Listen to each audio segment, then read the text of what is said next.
ang ating issue ngayong gabi, Okay. problema neto nila Sherry at ni Jonas. Mhm.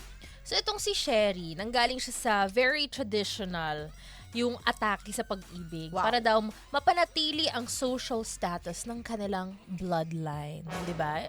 Yung pa lang parang isip ko, ano to, alta? Alta yan, Diba? alta. Mm-mm. Kaso, Kaso? against siya sa arranged marriage dahil marami na daw naaabuso sa ganitong setup. Kaya natatakot siya. Mhm.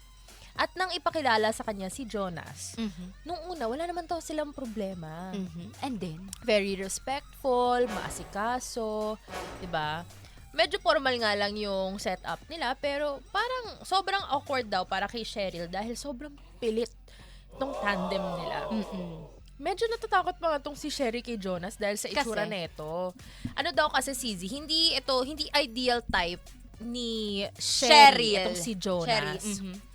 And dahil noong matapos daw silang ikasal, Uy. dito niya na naramdaman yung matinding takot. Bakit? Madalas daw siyang pilitin ni Guy na gawin nila yung isang bagay na very intimate. Pero ayaw kasi ni Cheryl dahil hindi pa naman daw sila fully magkakilala. Di ba? Tama. Nang dahil sa guilt at sa pang-pressure sa kanya about sa tradition, Mhm. napilitan siyang ibigay ang isang bagay na ayaw niya. Ay, grabe naman yun. Nagpabuntis siya sa lalaking hindi niya naman talaga nakilala ng husto.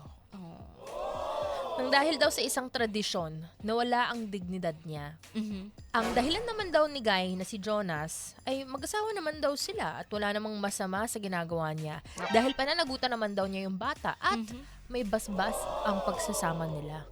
Okay. Pero ang pinupunto naman ni Sherry kasi is hindi naman ito about sa kasal, Totoo. kundi sa respect at boundaries Correct. na na-cross ni Jonas. So yan ang ating issue ngayong gabi. Uy.